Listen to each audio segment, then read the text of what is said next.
শাহনুর সুন্নি বাংলাদেশ, হাজী বাদশা মিয়া market, Roshanhat, Chandanaish, Chittagong. মওলায়ে কায়নাত আলীউল মুর্তজা রাদিয়াল্লাহু তাআলা আনহু, যিনি বাবু ইলমিন নবুওয়া, আমার রাসূলের ইলমের দরওয়াজা, যিনি এতক্ষণ আপনারা আলোচনা শুনেছেন, মওলায়ে কায়নাত আলীউল মুর্তজা রাদিয়াল্লাহু তাআলা আনহু, আমরা ইনার আলোচনা করছি, ইনার স্মরণ করছি, ইনাকে মহব্বত করি। তার কারণ হলো আমরা যারা এখানে এসে মাওলা আলীর ভালোবাসার মধ্যে নিজেকে কিছুক্ষণ সময় বিজি রাখতে পারলাম, ব্যস্ত রাখতে পারলাম, আমার রাসূল হুজুর পুরনূর শাফিঈ ইয়াউমিন নুশুর সাল্লাল্লাহু আলাইহি ওয়াসাল্লাম আমাদের জন্য এলান করছেন, যে ব্যক্তি আলীকে ভালোবাসলো নিশ্চয়ই সে রাসূল, আমি রাসূলকে ভালোবাসলো।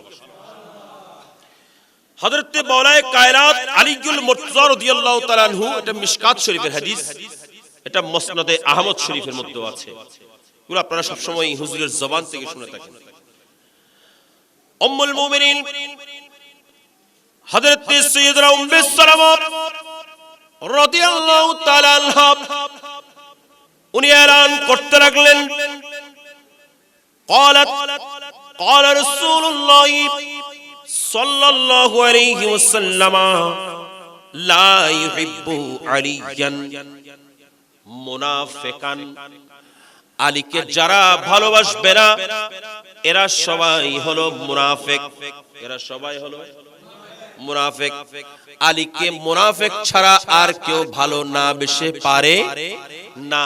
কেন? কারণ আমার রাসূল বললেন, এ আলী তুমি জেনে নাও, জেনে নাও, আনতা মিন্নি ওয়া আনা মিনকা, আলী আমি রাসূল তোমার থেকে, তুমি আলী আমার থেকে, আমি রাসূল তোমার থেকে, আনতা মিন্নি ওয়া আনা মিনকা, এ আলী আমি তোমার থেকে এবং তুমি আমার থেকে।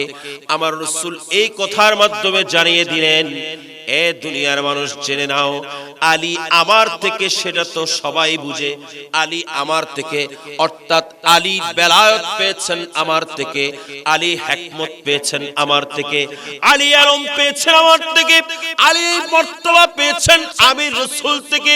কিন্তু ওয়ালা মিনকা, এখন যখন বলা হলো ওয়ালা এবং আমি মিনকা, তুমি আলী থেকে, তখন চিন্তার বিষয় আমার রাসূল আলী থেকে কেমনে, তার অর্থ আপনারা একটু আগেই শুনেছেন। হযরত মাওলায়ে কায়নাত আলীউল মুর্তজা রাদিয়াল্লাহু তাআলা আনহু বলেন, আপনিও যদি নবুয়তের কাছে যেতে হয় তাহলে আমি আলীর কাছে আসা ছাড়া যেতে পারবে না। কেউ যদি নবুয়তের দরওয়াজায় পা রাখতে হয় তাহলে আমি বেলায়েতের দরওয়াজার মধ্যে দুইবার আসতে হয়। তাহলে আলীর কাছে দুইবার আসা ছাড়া রাসূলের কাছে যাওয়া যাচ্ছে না। কেন? কারণ আমার রাসূল নিজেই তো বলেছেন, ওয়া আনা মিনকা, ওয়া আনা মিনকা, ইয়া আলী তুমি আমার থেকে আর আমি রাসূল তোমার থেকে। তার মানে হলো দুনিয়ার মধ্যে আমি রাসূলের নবুয়ত, আমি রাসূলের এই নবুয়ত, এটার চর্চা চলবে সারা দুনিয়ার মধ্যে, সেটা তুমি আলী থেকে শুরু হবে। একটু বড় করে বলেন। আচ্ছা, বেলায়েতের মোহনা আলী, বেলায়েতের মোহনা হযরত মাওলায়ে কায়নাত মাওলা আলী, যার কারণে বেলায়েত মাওলা আলী থেকে আস্তে আস্তে বন্টন হয়ে এই পর্যন্ত এসেছে। কথা বলেন ঠিক কিনা? তো মাওলা আলীর মাধ্যমে যখন আমরা বেলায়েত পাচ্ছি, তাহলে বেলায়েতের মোহনার মূল সূত্র কোথায় সেটা আমরা অবশ্যই চিন্তা করি, ঠিক কিনা? এলম যখন পড়ছেন, কিতাব যখন পড়ছেন, কারণ আমি যখন আপনাদেরকে এখন হাদিস শোনালাম একটা, তো আমি আগে বলেছি হাদিসটা কে বর্ণনা করেছেন? হযরত সাইয়্যিদানা উম্মে সালামা রাদিয়াল্লাহু তাআলা আনহা। সূত্র আমি বলে দিলাম কেন? কারণ সূত্র ছাড়া তো এটার গ্রহণযোগ্যতা নাই। তো আলী তুমি আমার থেকে আর আমি রাসূল তোমার থেকে। তার মানে হলো কেউ যখন বেলায়েত খুঁজতে যাবে সে এদিক সেদিক খুঁজলে কোনো লাভ হবে না, তাকে অবশ্যই বেলায়েত, যদি বেলায়েতের এখান থেকে যদি কোনো নিয়ামত পেতে চাই তাহলে তুমি মাওলা আলী পর্যন্ত যেতে হবে। নয় একটু বড় করে বলেন, ঠিক না ঠিক? তাহলে আলীর প্রেম, আলীর ভালোবাসা, এটার নাম হলো ঈমান। আর আলীর সাথে বুগস, আদাওয়াতি রাখা, এটার নাম হলো মুনাফিকত, এটার নাম মুনাফিকি। কথা বলেন ঠিক কি না? হযরত উম্মে সালামা রাদিয়াল্লাহু তাআলা আনহা বলেন, আল্লাহর রাসূল বলেন, লা ইউহিব্বু আলিয়াল মুনাফিকুল ওয়ালা ইয়াবগাদুহু মুমিনুন। আর কোন মুমিন অন্তরের মধ্যে আলীর প্রতি বিদ্বেষ রাখবে না। আলীকে মহব্বত যারা করবেন বুঝতে হবে তারা মুমিন। আর আলীর বুগস, আলীর আদাওয়াতি যাদের অন্তরের মধ্যে আছেন বুঝতে হবে তারাই হলো মুনাফিক। ঠিক না ঠিক? আলীর বুগস, আদাওয়াতি যাদের অন্তরে আছে তারা হলো মুনাফিক। তখন হযরত আলী রাদিয়াল্লাহু তাআলা আনহুকে অনেকেই বিভিন্ন রকমের তুহমত ইতিমধ্যে হযরত আলীর বিরুদ্ধে চলে কি চলে না? কথা বলেন, চলে কি চলে না? তাহলে বুঝতে হবে হযরত আলীর বিরুদ্ধে তুহমত, মদ খাওয়ার তুহমত যারা দেয় এগুলো কখনো মুমিন হতে পারে? বড় করে বলেন, মুমিন হতে পারে? সাথে সাথে আমার রাসূল অপর এক হাদিসের মধ্যে বলছেন, ইন্না আলিয়ান মিন্নি, আলী আমি রাসূল থেকে, ওয়া আনা মিনহু, এবং আমি রাসূল তার থেকে, ওয়া হুয়া ওয়ালিউল কুল্লু মুমিন, আলী হলেন সমস্ত মুমিনের ওলি, সমস্ত মুমিনের ওলি হলো আলী, অর্থাৎ সমস্ত মুমিনের বন্ধু হলো আলী, অর্থাৎ মাওলায়ে কায়নাত আলীউল মুর্তদা সমস্ত মুমিন বান্দাদের সাথী। তাই হযরত মাওলায়ে কায়নাত আলীউল মুর্তদা রাদিয়াল্লাহু তাআলা আনহুর ভালোবাসায় আমরা এখানে বসেছি, ঠিক কি না? বলেন ঠিক কি না? আমরা যারা মাওলা আলীর ভালোবাসার মধ্যে এখানে বসলাম, লাভ আছে কিনা? হযরত এখানে যে এই আয়োজন করেছেন তার কারণ কি? তার কারণ হলো মানুষকে জানিয়ে দেওয়া যে মাওলা আলীর ভালোবাসা এটা যেন তোমরাও ধারণ করো। আমরা যেমন নিয়ামত পেয়েছি, আজকে এই দরবার এত সুন্দর সেজেছেন, এই দরবারের মূল যারা তারা যেমন মাওলা আলী থেকে নিয়ামত গ্রহণ করেছেন, আমরাও যেন সেই নিয়ামত গ্রহণ করতে পারি। কথা বলেন ঠিক না? সেজন্য আমরা যারা সব সময় নাতে রাসূল পড়ে থাকি, শের পড়ে থাকি, আপনাদের কষ্ট হয়? কষ্ট হয় না ভাই? হ্যাঁ, মাওলায়ে কায়নাত আলীউল মুর্তদা রাদিয়াল্লাহু তাআলা তিনি আমার রাসূল থেকে কেমন এরম পেলেন? আমার রাসূল বলেন, আলা মাদিনাতুল ইলমি ওয়া আলিয়ুম বাবুহা। এটা আমাদের সকলের মুখস্থ আছে, জানা আছে, ঠিক না ঠিক? আমার রাসূল বলেন, আনা দারুল হিকমাতি ওয়া আলিয়ুম বাবুহা। আমি রাসূল হিকমতের শহর, আর তার দরওয়াজা হলো আলী। অর্থাৎ হিকমত যদি কেউ পেতে চায় তাহলে আলীর কাছে যেতে হবে। আলীর কাছে যাওয়া ছাড়া হিকমত পাওয়া সম্ভব নয়। এলম যদি কেউ পেতে চায় তাহলে এলমওয়ালার কাছে যেতে হবে। আর এলমওয়ালার কাছে যেতে হলে দরওয়াজা, সেটা হলো মাওলা আলী। হযরত মাওলায়ে কায়নাত আলীউল মুর্তদার এলম কেমন ছিল আমরা আপনারা যদি একটু চিন্তা করি, আমরা আপনারা যদি একটু গবেষণা করি, মাওলায়ে কায়নাত আলীউল মুর্তদা রাদিয়াল্লাহু তাআলা আনহুর এলম কেমন ছিল একটু চিন্তা করলেই আমরা বুঝতে পারবো। মাওলায়ে কায়নাত আলীউল মুর্তদার খেলাফত আমলের মধ্যে এক ব্যক্তি গেলেন, এক ব্যক্তি কিছু সংখ্যক মানুষকে সঙ্গে নিয়ে মাওলায়ে কায়নাত আলীউল মুর্তদার দরবারের মধ্যে উপস্থিত হলেন। হুজুর, আমরা একটা কঠিন বিষয়ের সমাধান নিয়ে আপনার কাছে উপস্থিত হয়েছি, আমরা এটার সমাধান দিতে পারছি না। দুই দলের মধ্যে, দুই ব্যক্তির মধ্যে একটু দ্বন্দ্ব হয়ে গেছে। এই দ্বন্দ্বটার নিরসন করার জন্য আমরা আপনার দরবারে আপনার শরণাপন্ন হয়েছি। হযরতে মাওলায়ে কায়নাত আলীউল মুর্তজা বলেন, কি সমস্যা বলো বলো, আমি উপস্থিত আছি, কি সমস্যা বলো। হযরতে মাওলায়ে কায়নাত আলীউল মুর্তজা রাদিয়াল্লাহু তাআলা নির্দ্বিধায় বললেন, তোমরা আমাকে বলে ফেলো, আমি এখনই সমাধান দেব। মাওলায়ে কায়নাত আলীউল মুর্তজা কেরা বলেন, হুজুর এই দুইজন মানুষ, এই দুইজন, সে তাদেরকে সালাম দিলেন। আর মুসাফির বললেন, আমি ক্ষুধার্ত, আমাকে কিছু খেতে দেন, আমি কিছু খেতে চাই, আপনারা আমাকে কিছু খেতে দেন। এই দুইজন মিলে বলেন, আমাদের কাছে একজনের কাছে 5টা রুটি আছে, আরেকজনের কাছে 3টা আছে, আমরাও তো খাবো, চলেন চলেন আমরা 3জন মিলে এক জায়গায় বসে খাওয়া শুরু করি। ওই মুসাফিরকে নিয়ে এই দুজন ব্যক্তি খাওয়া শুরু করেছেন। একজনের কাছে ছিল 5টা, আরেকজনের কাছে ছিল, বলেন আরেকজনের কাছে 3টা। এরা সবাই মিলে খেতে বসলেন। মানুষ হয়ে গেল 3জন, আর রুটি হলো কয়টা? বলতে হবে কয়টা? 8টা রুটি। 8টা রুটিকে ভাগ করে নিতে হবে। এখন এই 8টা রুটি ভাগ করে নিয়ে এনারা খেতে বসলেন। এই 8টা রুটিকে এরা ছিললেন, ছিঁড়ে এরা খাওয়া শুরু করেছেন। খাওয়ার এখন শেষ হলো। এখন ওই ব্যক্তি, যে মুসাফির এসেছিলেন, এই ব্যক্তি বলেন, আপনারা আমাকে খাবার দিয়েছেন, আপনাদেরকে আমি একটু তোহফা দেব। কি দেব? তোহফা আছে না, আপনারা আমাকে খাবার দিয়েছেন, তো আপনাদেরকে আমি এমনে কেমনে ছেড়ে দিই, আপনাদেরকে আমি একটু তোহফা দিতে চাই। ইনারা বলেন ঠিক আছে। ওই ব্যক্তি তোহফা দিলেন 8টা দিরহাম। কয় দিরহাম? 8 দিরহাম। এখন ওই ব্যক্তি 8 দিরহাম দিয়ে ওই ব্যক্তি বিদায় নিয়েছেন। এখন এদের মধ্যে এখন ভাগাভাগি শুরু হয়ে গেছে। এ বলে যে আমার রুটি ছিল 5টা, আমি নেব, তোমার ছিল 3টা, তুমি নিবে। ওই ব্যক্তি বলে যে না, যেহেতু 8টা দিচ্ছে, এটা আমরা ভাগ করে নেব 4টা করে। দ্বন্দ্ব লাগে গেছে না, বলে যে আমরা 2জন তো, সুতরাং আমরা ভাগ করে নিব 4টা। তখন যার রুটি বেশি সে বলে যে না, আমার রুটি বেশি ছিল, আমি নেব 5টা। যার কম সে এখন মানে না। দুইজনের মধ্যে দ্বন্দ্ব।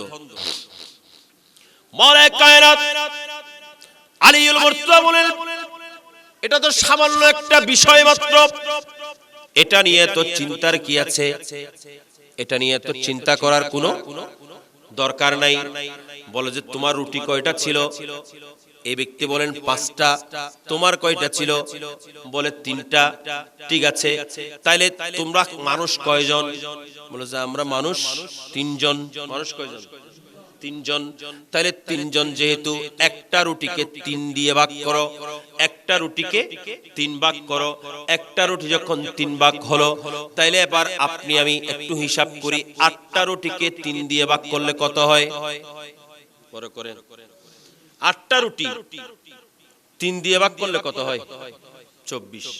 মাওলায়ে কায়নাত আলীউল মুর্তজা রাদিয়াল্লাহু তাআলা আনহু বলেন, যার রুটি ছিল কয়টা?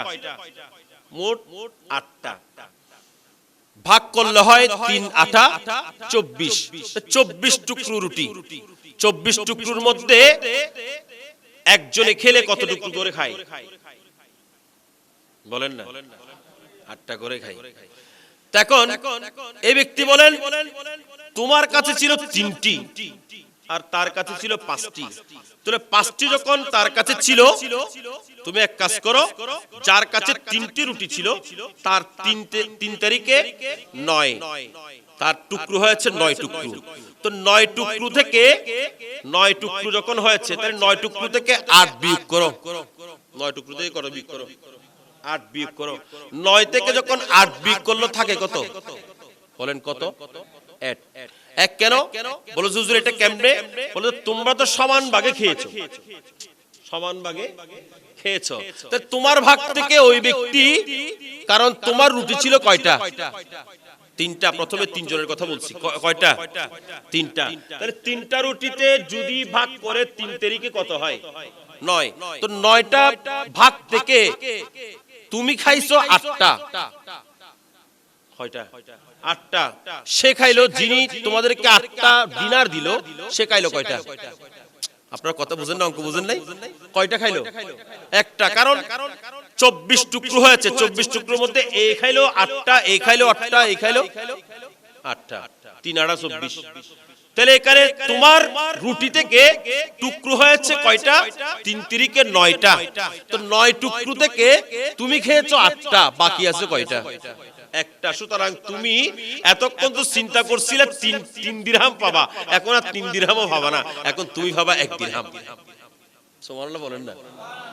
বুঝেন না আমার কথা? কঠিন পেশ না এটা?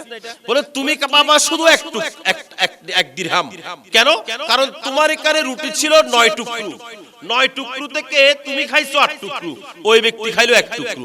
সুতরাং সে 1 টুকরো যেহেতু খেয়েছে, তাহলে তুমি পাবা 1 দিরহাম। কয় দিরহাম? 1 দিরহাম। এখন বাকি আছেন যিনার 5 টুকরো, 5টা রুটিওয়ালা, 5টা রুটিওয়ালা। এখন 5টা রুটির মধ্যে যদি 3 দিয়ে ভাগ করা হয় কত হয়? বলেন না? 15। তো 15টা ওনার ছিল টুকরো কত? 15 টুকরো। 15 টুকরোর মধ্যে উনি খাইলেন কত? 8 টুকরো। বাকি আছে কয় টুকরো? 7। ওই ব্যক্তি তোমার থেকে খেয়েছে 7 টুকরো, সুতরাং তুমি পাবা 7 দিরহাম, আর ওই ব্যক্তি পাবে 1 দিরহাম। সুবহানাল্লাহ হয় না? একটু বড় করে বলেন না? আচ্ছা, এই মায়ের পেশটা কি সহজে ভাগ করা যাবে? সহজভাবে যদি ভাগ করতে হয় তাহলে বলবে যে আপনি খাবেন, আপনি যেহেতু আপনার 5টা ছিল, তাহলে আপনি 5 দিরহাম নিয়ে যান, ওনার 3 দিরহাম ছিল, উনি 3 দিরহাম নিয়ে যান। সহজ ভাগ করবেন। কিন্তু যেহেতু দ্বন্দ্ব হয়ে গেছে, তখন হিকমত দিয়ে সত্যিকার ভাগ করেছেন মাওলায়ে কায়নাত আলিয়ুল মুর্তজা। করে বলেন। আচ্ছা, এটার নামই হলো মদিনাতুল এলম থেকে পাওয়া বাবুল এলম। ঠিক না বেঠিক? এলম কাকে বলে শিক্ষা দিয়েছেন মাওলায়ে কায়নাত। শুধু তাই নয়, এক ব্যক্তি নতুন বিয়ে করেছেন, এক ব্যক্তি নতুন বিয়ে করেছেন, ওনার চেয়ে অনেক বয়স্ক একটা মহিলাকে বিয়ে করেছেন। এখন বিয়ে করার পরে দুজনে মিলে সংসার করতে গেলেন। প্রথম দিন যখন তারা আপন মধুচন্দ্রিমায় প্রবেশ করলেন, ঘরের মধ্যে প্রবেশ করেছেন মাত্র, ঘরের মধ্যে দুজন প্রবেশ করা মাত্র একে অপরের সঙ্গে ঝগড়া লেগে গেছে। এরা একে অপরের সঙ্গে ঝগড়া বেজে দুজন 2 রুমে চলে গেল। পরের দিন আবার আসলো, আবার তাদের ফুল সজ্জা হবে। দ্বিতীয় দিনও কিন্তু একজন আরেকজনকে দেখা মাত্র একে অপরের সঙ্গে আবার ঝগড়া লাগে গেল। এভাবে করে 1 দিন 2 দিন 3 দিন, কয়েকদিন যাওয়ার পরে এরা এবার চিন্তায় পড়ে গেলেন, এটা কি সিস্টেম হলো? আমরা তো বুঝি না, আমরা সারাদিন ঠিক থাকি, যখন একজন আরেকজনের সঙ্গে দেখা হয় তখন সে আমাকে দেখতে পারে না, আমি তাকে দেখতে পারি না, সে আমার চোখে পড়তে পারে না, আমি তার চোখে পড়তে পারি না। একজন আরেকজনকে দেখলে কেমন জানি আমাদের মেজাজ গরম হয়ে যায়, কি হয়েছে বুঝতে পারলাম না। এরা সবাই মিলে খলিফার দরবারে গেলেন।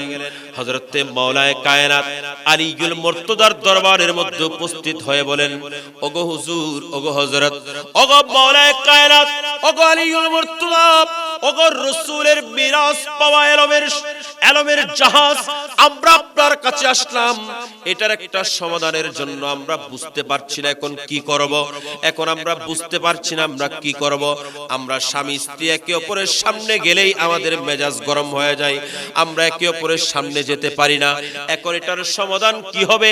আপনি একটু আমাকে সমাধান দিয়ে দিন। এখন মাওলায়ে কায়নাত আলিয়ুল মুর্তজা রাদিয়াল্লাহু তাআলা ওনার চোখগুলো দেখতে আমাদের মতো, দেখতে আমাদের মতো, কিন্তু এই চোখের পাওয়ার কিন্তু আমাদের মতো। কথা বুঝেন নাই? দেখতে চক্ষু আমার মতো, যিনি মাজারে পাকের মধ্যে শুয়ে আছেন, আমরাও আপনাদেরকে দেখতেছি কিনা বলেন না? আমরাও আপনাদেরকে দেখতেছি, কিন্তু উনি দেখার আমি দেখা কি এক? বলেন। আমি দেখলে আপনার বাহ্যিক অংশ দেখবো, যিনি মাজারের ভিতরে শুয়ে আছেন তিনি দেখলে আপনার ভেতরের কলব সহ দেখে ফেলবে। ঠিক না ঠিক? আপনারা ওনার জীবনী থেকে অনেক শুনেছেন এগুলো। যিনি মানুষের কলবের খবর দিতেন, মানুষের কলবের খবর দিতেন, বিভিন্ন জনকে বিভিন্ন কিছু বলেছেন। আমি এখনই হযরতের পাশে কিছুক্ষণ বসার সৌভাগ্য হয়েছে, উনি বলতেছিলেন, শুনলাম যাকে যেটা বলেছেন সেটাই হয়ে গেছে। তো বললেন কিভাবে তিনি? কারণ তিনি তো আমার মতো চোখ দিয়ে দেখেন না, বলেন না, তিনি আমার মতো চোখ দিয়ে দেখেন না, তিনি তো বেলায়েতের চোখ দিয়ে দেখেন, ঠিক কিনা? তিনি দেখেন বেলায়েতের চোখে, আর আমি দেখি চামড়ার চোখে।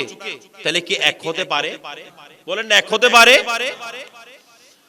মওলায়ে কায়নাত যখন দেখতেছিলেন, মওলায়ে কায়নাতের সামনে এরা স্বামী স্ত্রী দুজন বসে আছেন, মওলায়ে কায়নাত যখন তাদের দিকে তাকালেন, তখন আর সাধারণ চোখে দেখেন নাই, মওলায়ে কায়নাত তখন দেখলেন বেলায়েতের চোখে। সুবহানাল্লাহ। একটু বড় করে, আর একটু বড় করে। কোন চোখে? বেলায়েতের চোখে। এটা কেমন বেলায়েতের চোখ সেটা কি জানেন? মওলায়ে কায়নাত আলীউল মুর্তজা রাদিয়াল্লাহু তাআলা দুনিয়ার মধ্যে তশরিফ এনেছেন, ওনার মায়ের কুলে খানায়ে কাবার মধ্যে তশরিফ এনেছেন, সেখান থেকে ওনাকে নিয়ে যাওয়া হয়েছে। মওলায়ে কায়নাত আলীউল মুর্তজা চোখ খুলে না, সবাই চিন্তায় পড়ে গেছেন, ছেলে কি বেঁচে আছে নাকি মরা সেটা বুঝতে পারছি না। ছেলের তো চোখ খুলে না, ছেলের চোখ তো খুলে না, কিভাবে করে ছেলের চোখ খুলবো? এভাবে করে অনেক টেনশন করলেন, অনেক চিন্তায় পড়ে গেলেন। আমার রাসূল খবর পেয়েছেন, আমার রাসূল খবর পেয়েছেন চাচার ঘরের মধ্যে হযরতে আবু তালেবের ঘরের মধ্যে একটা সন্তান এসেছে, এখন ওই সন্তানকে দেখতে যাবেন। আমার রাসূল গেলেন, আমার রাসূল বলেন, চাচি আমার ভাই এসেছে, কোথায় সেটা একটু দেখান না। আমার রাসূলের হাতে যখন মওলায়ে কায়নাত আলীউল মুর্তজাকে দেওয়া হলো, আমার রাসূল কুলে নিতে দেরি নাই, মওলায়ে কায়নাত চোখ খুলে সর্বপ্রথম ওই নূরানী নবীর চেহারা দেখলেন। কার চেহারা? এমন এক রাসূলের চেহারা, এমন এক চেহারা দেখেছেন যেই চেহারার দর্শন করার জন্য আমরা আপনারা পাগল পারা হয়ে যাই, ঠিক না ঠিক? এটা এমন এক চেহারা যে চেহারার কোনো তুলনা, যে চেহারার কোনো তুলনা। হযরত মওলায়ে কায়নাত আলীউল মুর্তজা রাদিয়াল্লাহু তাআলা ওই চেহারার দিদার করলেন, যেই চেহারার দিদার করতে গিয়ে, যেই চেহারার দিকে তাকিয়ে এই 17 রমজান মাত্র একটা খেজুরকে তিনজনে ভাগ করে খেয়ে বোকা পেয়াসা সবাই প্রথম রমজানুল মুবারক, সর্বপ্রথম রমজান শুরু হয়েছে, এর আগে কোনদিন রোজা কাকে বলে তারা দেখেন নাই। এমন মানুষরা সবাই আমার রাসূলের সঙ্গে চলতে দেরি করে নাই, বলতে লাগলেন, ইয়া রাসূলুল্লাহ, আমরা মুসা কালিমুল্লাহ উম্মতরা যেমন বলেছিলেন, ইজহাব আনতা ওয়া রাব্বুকা ফাকাতিলা আনা হাহুনা কায়েদুন, ও মুসা তুমি এবং তোমার খোদা গিয়ে যুদ্ধ করো, আমরা যাব না, আমরা সে কথা বলবো না, আমরা সে কথা বলবো না। আমরা সবাই মিলে আপনি রাসূলের সামনে, আপনি রাসূলের পেছনে, আপনি রাসূলের ডানে, আপনি রাসূলের বামে, আপনি রাসূলের চারপাশে আমরা একসঙ্গে যুদ্ধ করব, আর আপনি রাসূলের দ্বীনের জন্য আমরা আমাদের জান বিসর্জন দেব।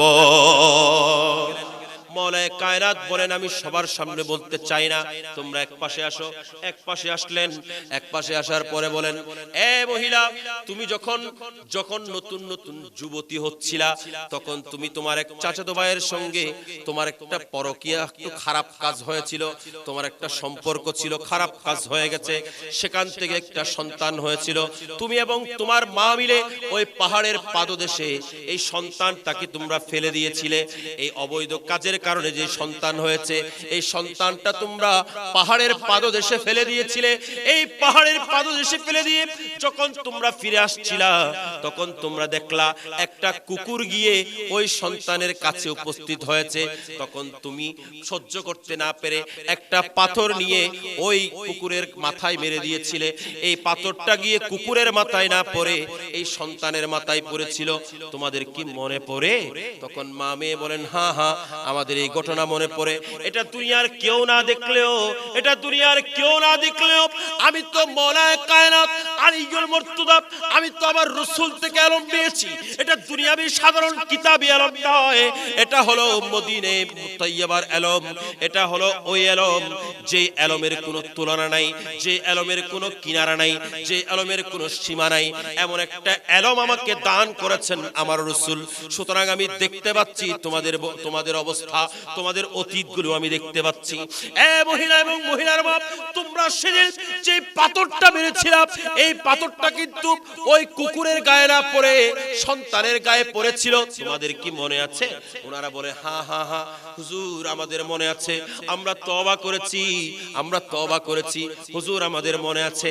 মওলায়ে কায়নাত আলীউল মুর্তজা তখন ওই ছেলেকে ডাকলেন। ছেলে আসলেন কাছে। কাছে আসার পরে মওলায়ে কায়নাত আলীউল মুর্তজা তার টুপি সরিয়ে দেখিয়ে দিলেন, এই দেখো ওই ছেলের কপালের মধ্যে ওই যে তোমরা পাথর মেরেছিলে, পাথর ফেটে গিয়েছিল, পাথরের কারণে মাথা ফেটে গিয়েছিল, তোমরা সেখানে একটা ব্যান্ডেজ, তোমাদের ওড়না ছিঁড়ে ব্যান্ডেজ করে লাগিয়ে ফেলে এসেছিলে, তোমরা জানতে না কতটুকু ছিঁড়ে গেছে। এই দেখো এই ছেলের শরীরের মধ্যে, এই ছেলের মাথার মধ্যে দেখো। তখন টুপি উল্টিয়ে দেখলেন, টুপি উল্টিয়ে দেখতে পান ওই ছেলের মাথার মধ্যে ছিঁড়া আছে, এখনো ফাটার দাগটা আছে। বলে যে এটা হলো সেই ছেলে, যেই ছেলে তোমার পেট থেকে জন্ম নিয়েছে। আজকে তোমার সঙ্গে এই ছেলের বিয়ে হয়েছে, তোমার সঙ্গে এই ছেলের বিয়ে হয়েছে। যেহেতু আমার রাসূলের শরীয়তের মধ্যে মা এবং ছেলের বিয়ে হতে পারে, মা এবং ছেলের বিয়ে হতে পারে না, সেজন্য আমার আল্লাহ তোমাদের মধ্যে একে অপরের সঙ্গে, তোমাদের মধ্যে একে অপরের সঙ্গে মিলন যেন না হয় সেই ব্যবস্থা করে দিয়েছেন।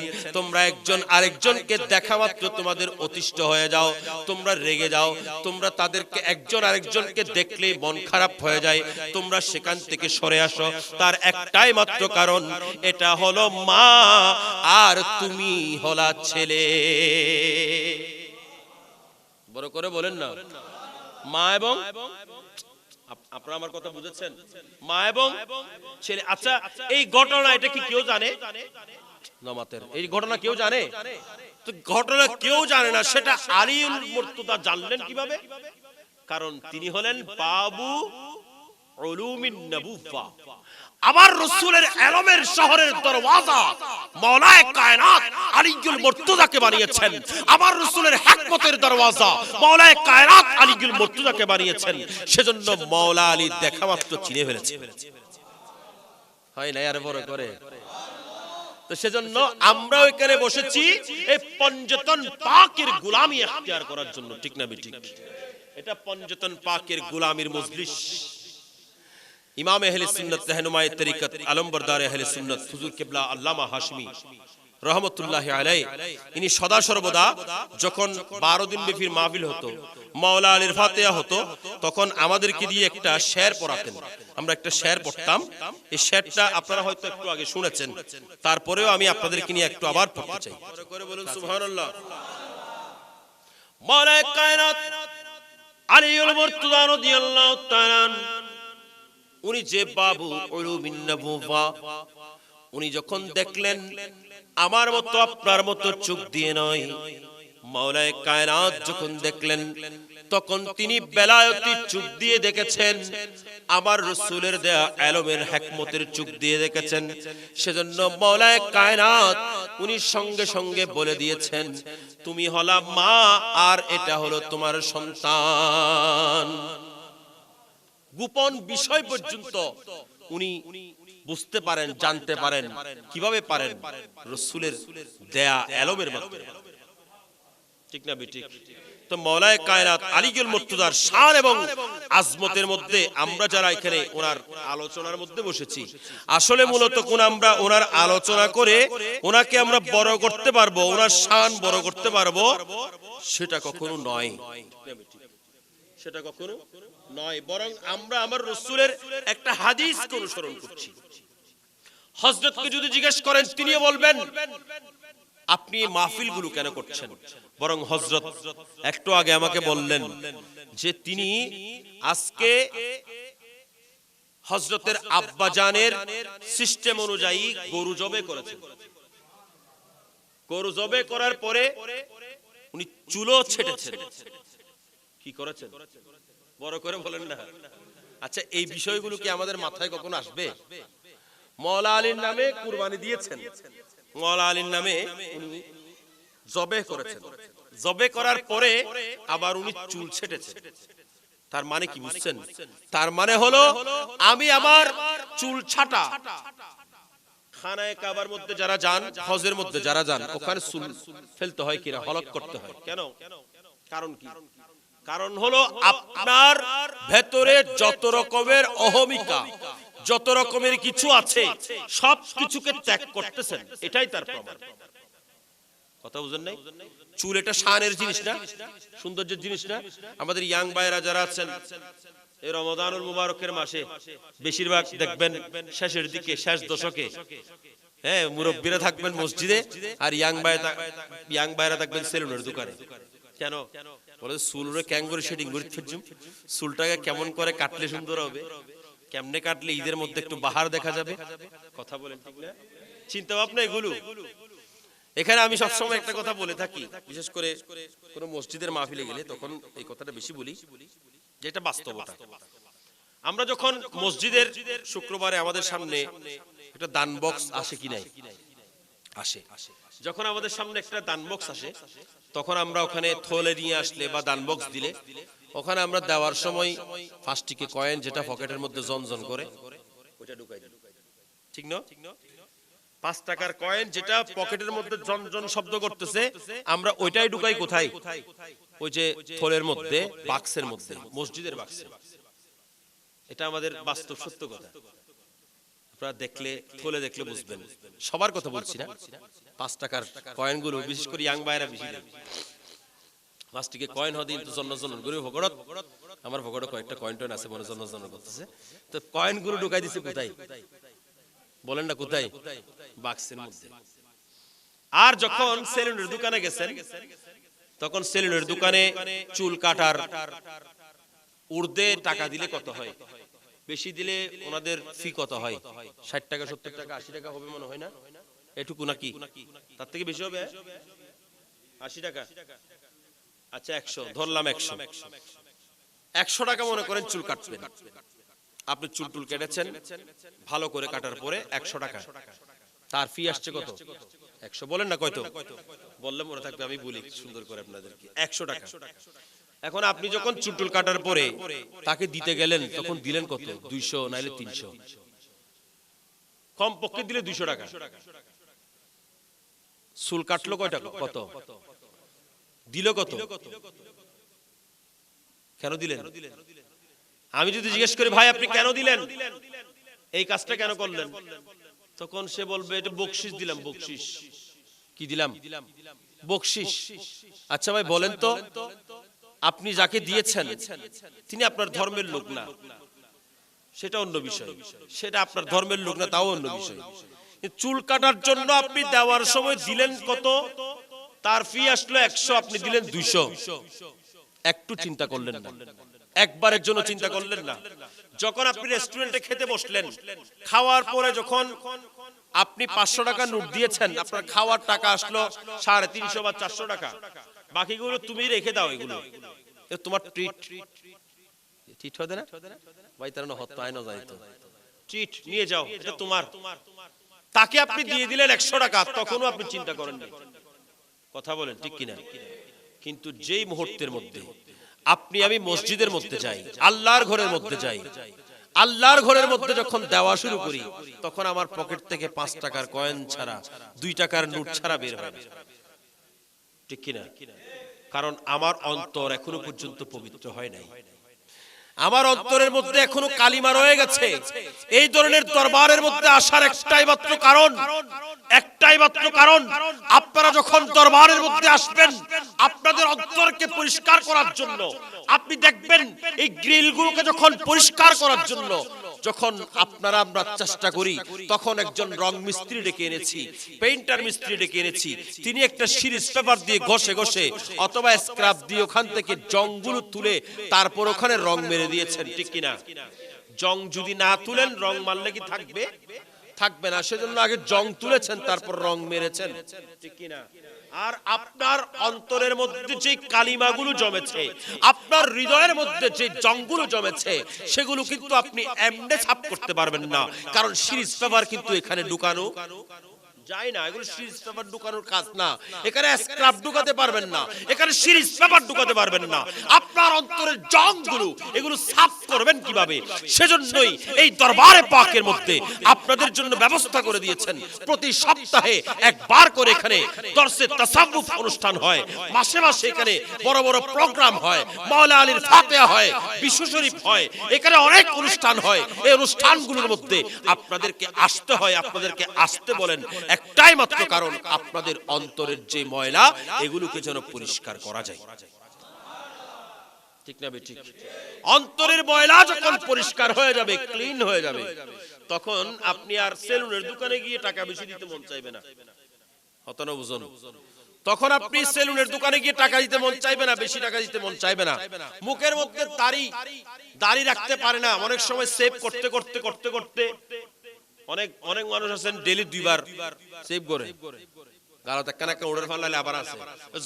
যতবার সেভ বেশি করে, যত সেভ বেশি করে তত বেশি উঠে। কথা বুঝতেছেন? আমাদের দাড়িগুলো একটু পাতলা না, যারা বেশি সেভ করে এদের দাড়িগুলো ঘন হয়ে যায়। কেন? বেশি সেভ করে, বেশি সেভ করার কারণে। তো যত বেশি সেভ করবেন তত বেশি দাড়ি উঠবে। আপনি যত বেশি সেভ করতে যাচ্ছেন তত বেশি টাকা দিচ্ছেন না।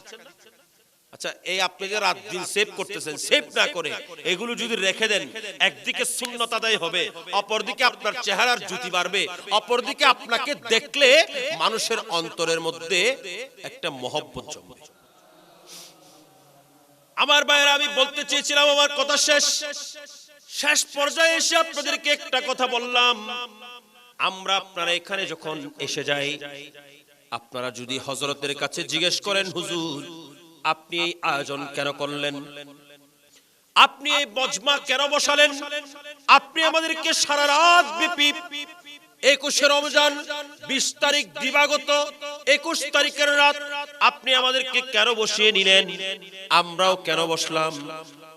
আমরা যখন এই চিন্তা আমাদের মাথার মধ্যে একটু আমরা খেলতে যাব, আমাদের মাথার মধ্যে একটু ঢুকাবো, তখন আমরা দেখতে পাবো আমার কমলিওয়ালা নবী হুজুর পুরনুর শাফিউল নুশুর সাল্লাল্লাহু আলাইহি ওয়াসাল্লাম বর্ণনা করতে লাগলেন।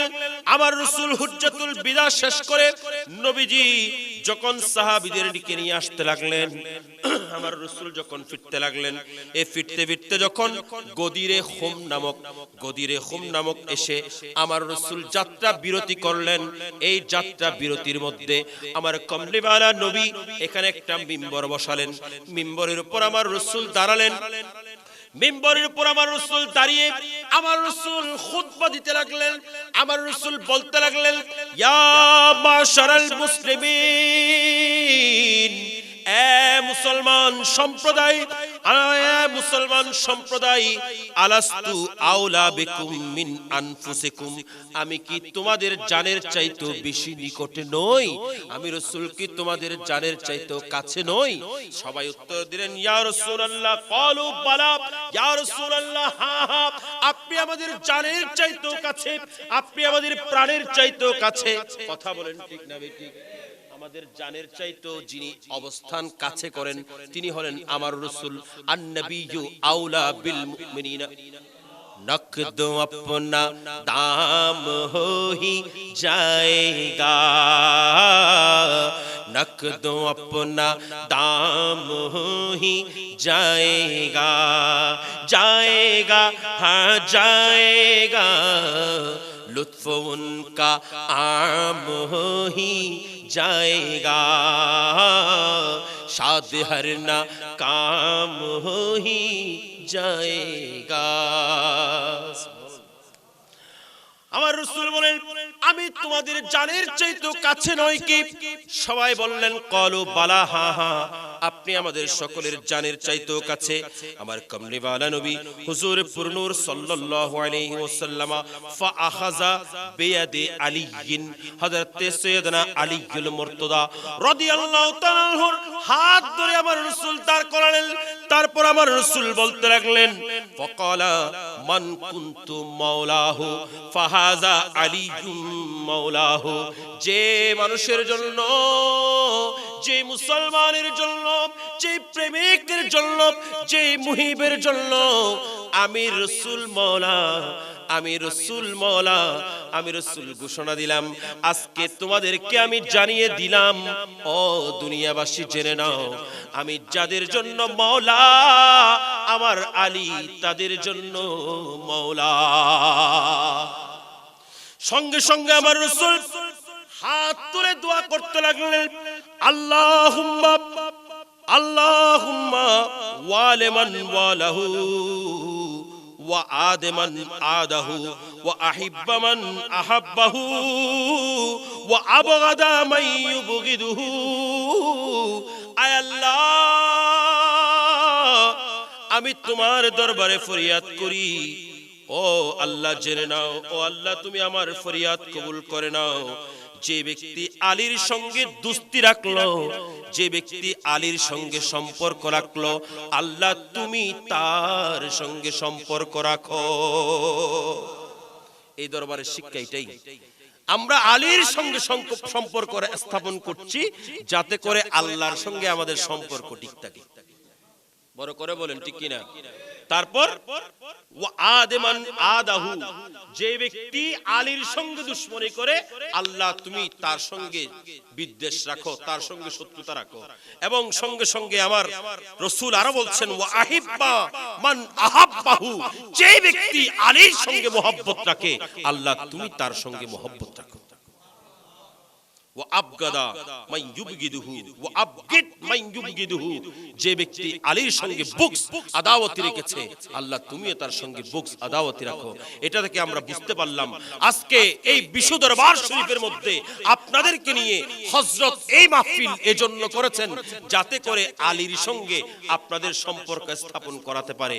আর যে ব্যক্তি আলীর সঙ্গে সম্পৃক্ত হয়ে গেল, সে আমার রাসূলের সঙ্গে সম্পৃক্ত হয়ে গেল। যে আমার রাসূলের সঙ্গে সম্পৃক্ত হয়ে গেল, সে খোদার সঙ্গে সম্পৃক্ত।